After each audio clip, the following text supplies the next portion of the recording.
Hi, Mako. It's so good to see you today. You recently contributed an afterword to the latest edition of The Artist Reality Philosophies of Art by Mark Rothko. Yeah. And I just wanted to talk to you some about the book and about what you wrote in response to that. Yeah. And one of the first things that stood out to me in your well-written afterword Mm.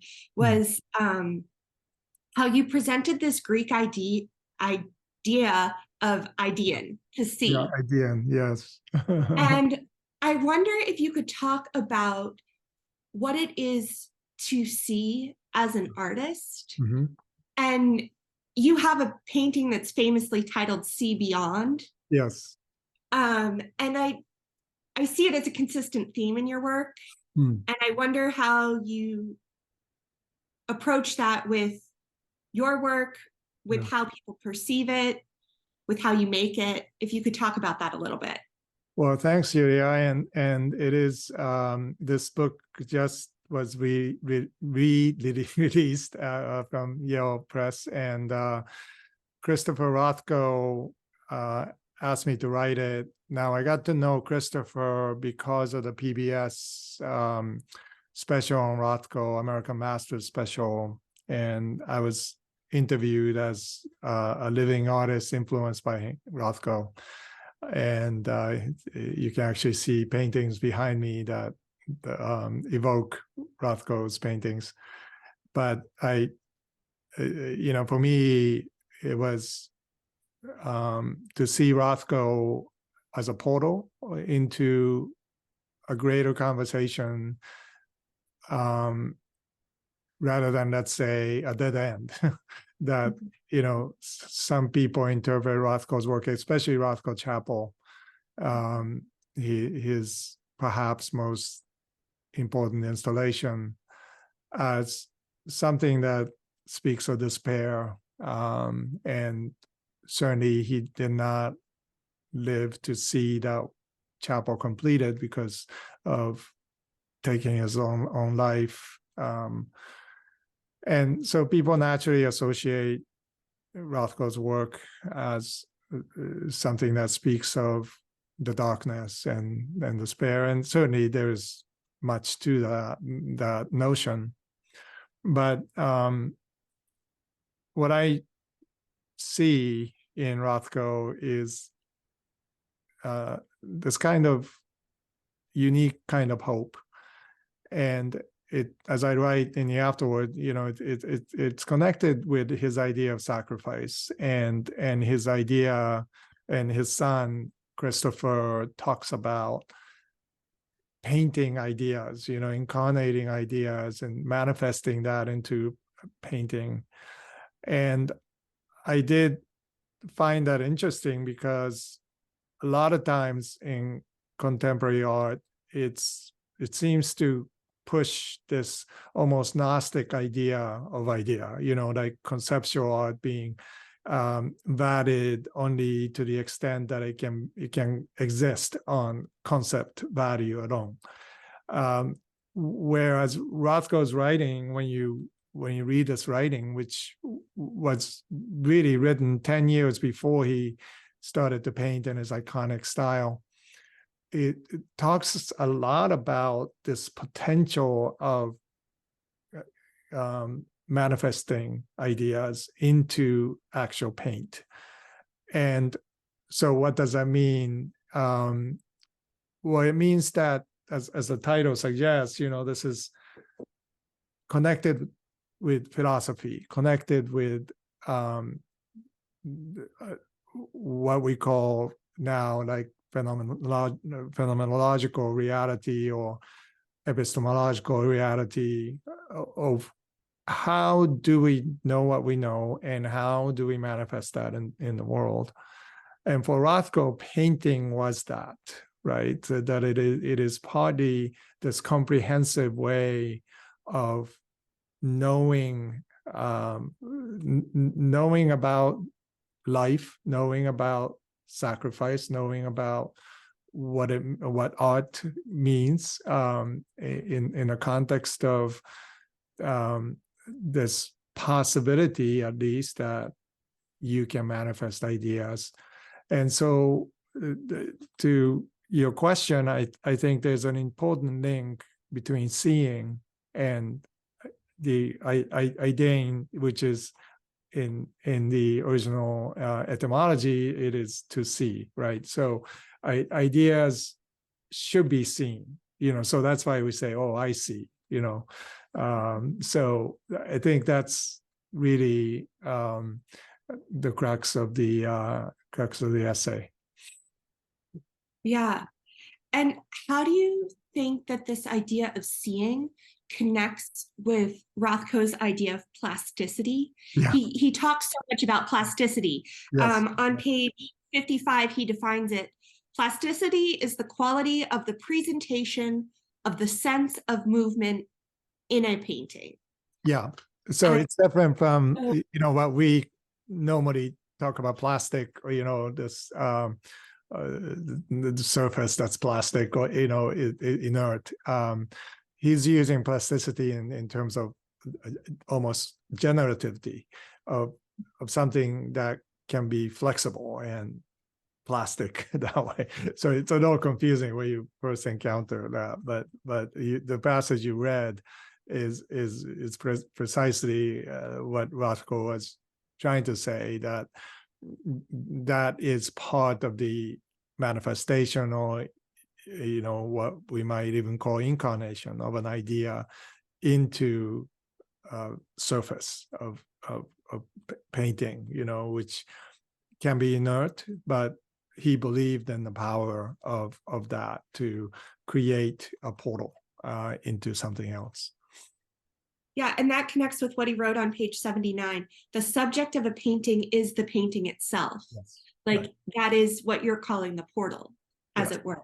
Yes. Which is a corporal manifestation of the artist's notion of reality, made manifest through the production on the canvas of objects or qualities, or both, recognizable or created, which are referable to our experience, either directly or through reasoning, which gets at that epistemological idea of knowing, right?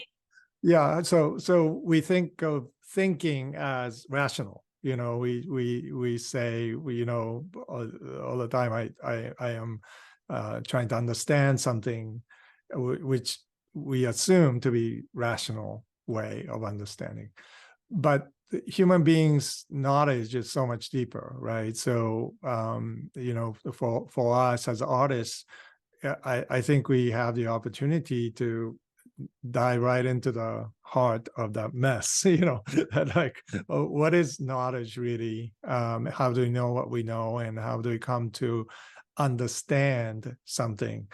And Rothko, whatever the inclinations that he had toward the ephemeral or spiritual, he understood that has to be manifested into something.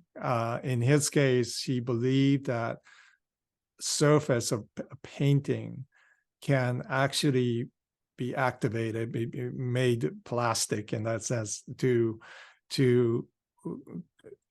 really embed the idea into that surface. And because he believed that, he moved away from figurative language, which he actually loved. He went to Metropolitan almost every day at one point to study Rembrandt. He loved Rembrandt. But he felt that in contemporary times, the diction, the language of art has shifted, where he has to be honest about our condition and what we see as reality, or we see as something lacking in reality. So he wanted to, pull back and, in a sense, define the negative space of knowledge in contemporary times. And so he knew that meant getting rid of figures and so-called representational imagery. And I think he understood that there are windows that can only support this very notion of pure idea into an essence of a surface of a painting. But he hasn't arrived at painting that we had. This is the craziest thing. We're reading an artist, I understand that these were lectures to high school students, Jewish school.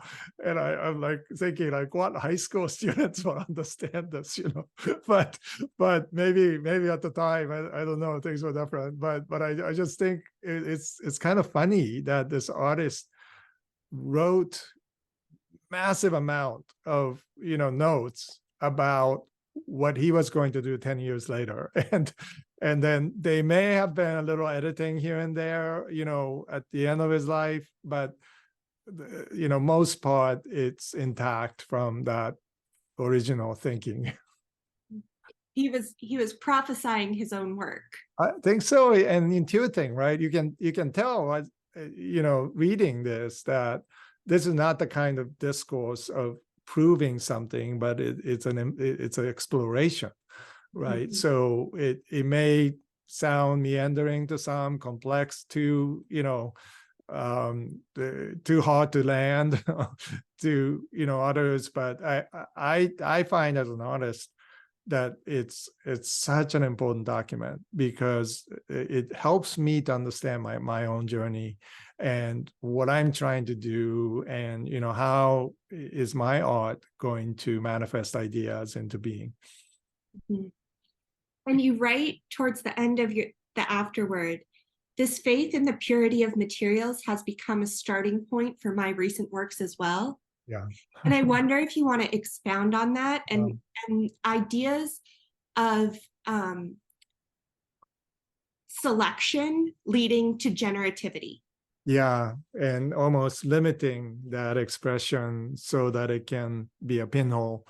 Yeah, I just came back from Japan, and a beautiful museum, Porto Museum in Hakone, it's right near Mount Fuji, is featuring two of my large recent works, and one is called Walking Water, which is an elegy to 3/11 tsunami and disaster that followed.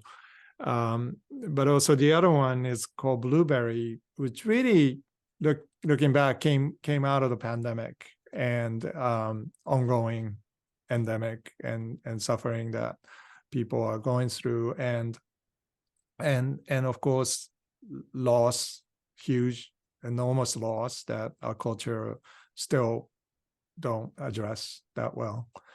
And I was at the same time working on this essay for Rothko. So, my mind was filled with Rothko's language about purity of expression and purity of form, purity of material, and so I decided that I would use only one type of pigment, which is this specialized azurite, which only because of my relationship with a pigment shop owner for over 30 years, she sent me samples of this particular type of azurite, which is quite unique, and it's a little hard to use. Azurite is blue, but this is grayish, and so it's been charred and pulverized.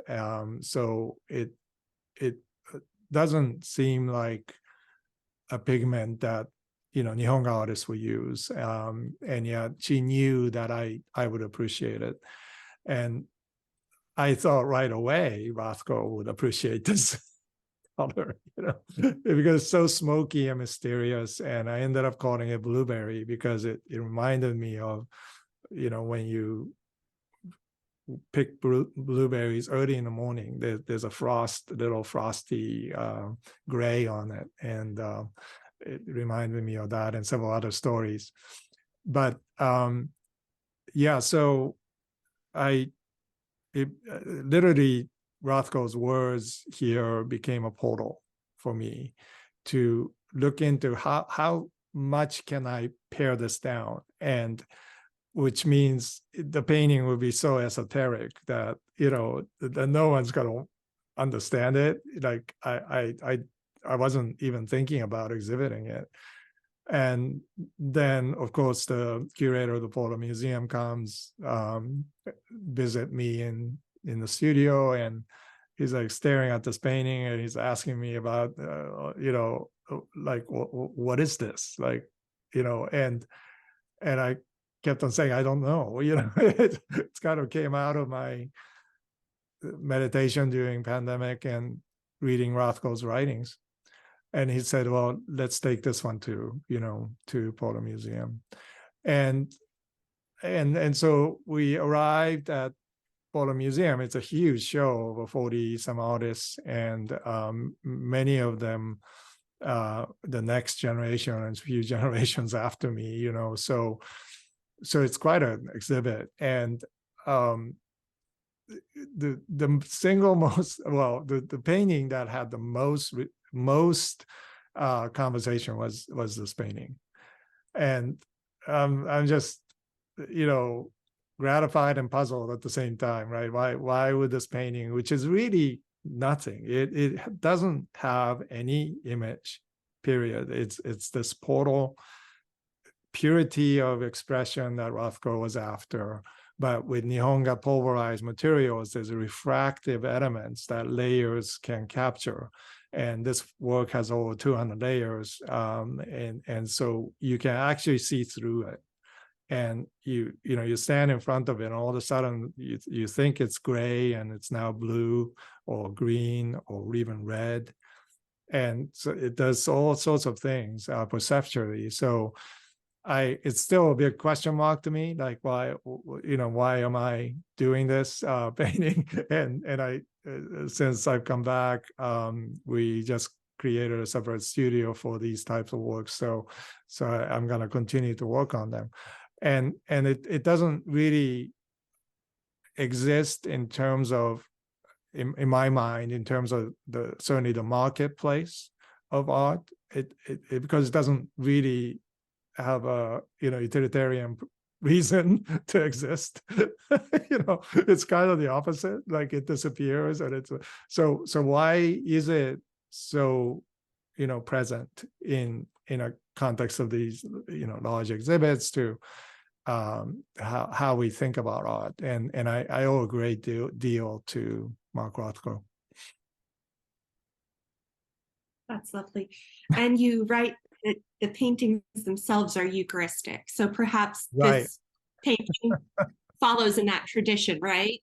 Yeah, I think so. When remembrance of a great gift. Yeah, and sacrifice, right? So, when you go to Tate, Britain, and see these paintings that he was painting just prior to Rothko Chapel for the famed return check of Four Seasons restaurant, he founded distasteful that his work will be displayed among these posh elites of having $500 meals or whatever. And so he returned the check, $35,000, and his son said that that was more money than all the paintings he had sold up to that point combined. So it was an enormous amount for him. But there was this integrity about Rothko, and I think that return check did more to inject purity into our world than anything else at that point. And so so he was working on these paintings, which ended up in Tate Britain and next to Turner, which Rothko admired as well. And you stand there and you do feel like it's a Eucharistic experience. For us, followers of Christ, that has a religious connotation and strong bond. But I am using that word Eucharistic, of being grateful, being thankful, being filled with understanding of sacrifice, And so in that sense, his paintings are a portal into this reality of Eucharistic hope. And and to me, that sense of integrity and purity is something that, first of all, we don't see in the art world that often, and yet I think it's what every artist longs for. Yeah. Thank you for talking about this with me. Yeah. For those of you that are interested, the title of the book again is The Artist Realities, Philosophies of Art, and it's the most recent edition, has Mako's afterword. Yeah. So yeah. if you're interested in reading more, highly recommend. Absolutely. Thank you. Thank you.